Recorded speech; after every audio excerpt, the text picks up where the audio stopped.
భీమవరం నుండి చింతగట్టుకు పోయే దారిలో అభివృద్ధి పేరుతోని అక్రమ దందా చేయడం జరుగుతుంది. ఈ అక్రమ దందా గోపాలపురం చెరువులో నుంచి రాగడి మట్టిని తీసుకొచ్చి అభివృద్ధి పేరుతోని చింతగట్టు రోడ్డుకు పోవడం జరుగుతుంది.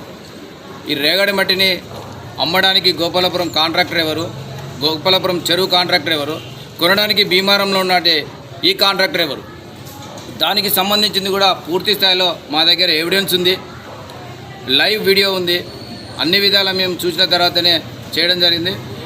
ఈ యొక్క వార్త కూడా ప్రముఖ పత్రికలలో అన్నిట్లలో కూడా వచ్చినా కూడా కాంట్రాక్టర్కు భయం కానీ బాధ్యత కానీ ఎలాంటిది లేదు. మీద చర్య తీసుకోవాల్సిందే తప్ప మేము ఊరుకునేదైతే లేదు. ఎట్టి పరిస్థితుల్లో కూడా మీ పత్రిక ముఖంగా మేము డిమాండ్ చేస్తున్నాం, తక్షణమే ఆ రాగడి మట్టిని ఆ కాంట్రాక్టర్తో అక్కడి నుంచి తీసేయాలి. ఫస్ట్ భీమవరంలో అనేక సమస్యలు ఉన్నాయి. మేము ఎన్నోసార్లు ఎన్నో విధాలుగా అది చేసినా కూడా ఎక్కడ కూడా అది భీమవరం మెయిన్ రోడ్ దగ్గర డివైడర్లు తీయలేని పరిస్థితి. ఊరవతల మాత్రం డ్రైనేజ్ కడతాం. ఎవరి లబ్ధి కోసం? ఊళ్ళో యూటర్న్ చేసుకొని పోయే క్రమంలో గత 20-25 రోజుల క్రితము దుర్గామాత టెంపుల్ దగ్గర దాదాపు 6 గాయపడ్డారు. ఒకటే యాక్సిడెంట్లో 6 గాయపడ్డారు. దాన్ని పట్టించుకునే పరిస్థితి లేదు. ఇరుకు రోడ్లు నిన్న మొన్న కూడా పేపర్కి వచ్చింది. ఇరుకు రోడ్లు, దీన్ని పట్టించుకునే నాయకులు లేడు. భీమవరం చెర్ల మొన్న కురిసిన చిన్న వర్షానికి జలామయం, ఒక స్విమ్మింగ్ పూల్ అవుతుంది. దాన్ని పట్టించుకునే నాయకులు. కానీ ఇల్లు లేని దగ్గర వాళ్ళు ఒక డ్రైనేజీ పేరుతోని ఈ దందాకు తెరలేపిల్లు. ఇది తక్షణమే వీళ్ళు విరమించుకొని భీమవరంలో 55వ డివిజన్లో ఉన్న అభివృద్ధి మీద దృష్టి పెట్టాలి తప్ప ఇట్లాంటి అక్రమ దందా మీద పెట్టాలని మీ ముఖంగా ఖచ్చితంగా నేను డిమాండ్ చేస్తున్నాను. మా పైన వీడియో ఉంది, కానీ వాళ్ళని పట్టుకుంటే వీళ్ళు పైసలు కాచబడ్డరో లేకపోతే గొడవ పెట్టడానికో లేకపోతే ఏం కదన్నా డెవలప్మెంట్కి వచ్చిన అంటారు. ఆయన పేరు కాంట్రాక్టర్ పేరు ఎల్లయ్యకి నేను పోయి చెప్పిన, మా తరపున పోయి చెప్పి ఈ రాగడి మట్టి ఇక్కడ పోయేది పోయి వర్షం పడితే స్కిడ్ అవుతారు, బండి పడతారు. రోడ్డు ఉన్నదే చిన్నగా ఉన్నది. మీరు ఇక్కడ డ్రైనేజ్ కట్టడానికి ఈ మట్టి పోయడానికి కారణం ఏంటి అంటే మీకు ఏం తెలుసు నా గురించి మీకు ఏం తెలుసు?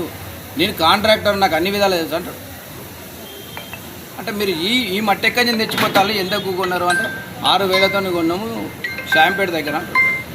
నేను అడిగిన 6,000 రూపాయలతో షాంపేట నుంచి ఇక్కడ దాకా టిప్పర్ పోతే టిప్పర్ లీటర్ డీజిల్కి ఎంత అందాలే కనుక చేస్తే ఎట్టి పరిస్థితిలో ఊరుకునేది లేదు. విడుదల వారిగా రోజుల వారిగా మేము ఇదే కార్యక్రమం తీసుకోవడం జరుగుతుంది. మిమ్మల్ని ఎండగట్టడే పనిగా పెట్టుకుంటాం. మీకు అధికారం వచ్చింది, ప్రజలకు మంచి చేయండి, దందా చేయడానికి కాదు మీకు అధికారం ఇచ్చింది. దయచేసి ఈ 2.5 సంవత్సరాలుగా భీమవరము ఒక మారుమూల గ్రామం కంటే అధ్వానమైన పరిస్థితిలో ఉంది. ఎక్కడ కూడా ఎలాంటి వర్క్ జరగలేదు. భరిస్తున్నారు, పబ్లిక్ భరిస్తున్నారు, అన్ని భరిస్తున్నారు. సరే మంచి రోజులు వస్తాయి అంటే ఎవరు ఏ పాలకులు వచ్చినా కూడా ఇంతవరకు అయితే మంచి రోజులు రాలేదు.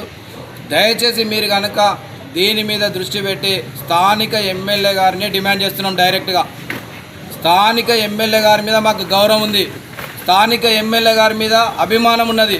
స్థానిక ఎమ్మెల్యే గారు మంచి చేస్తారన్న ఆలోచనతో 12 రోజులు వెయిట్ చేసినాం. కానీ స్థానిక ఎమ్మెల్యే గారు ఇప్పటి వరకు కూడా పట్టించుకోలేదు. మరి ఎమ్మెల్యే గారి దృష్టి ఉండి పట్టించుకోలేదా, దృష్టి లేక పట్టించుకోలేదా, ఆయన దృష్టిలో ఉందా లేదా, లేకపోతే దృష్టిలో ఉన్నా కూడా అధికార పార్టీ మేము ఏం చేసినా నడుస్తా అనుకుంటున్నారు. ఎమ్మెల్యే గారిని డిమాండ్ చేస్తున్నాం.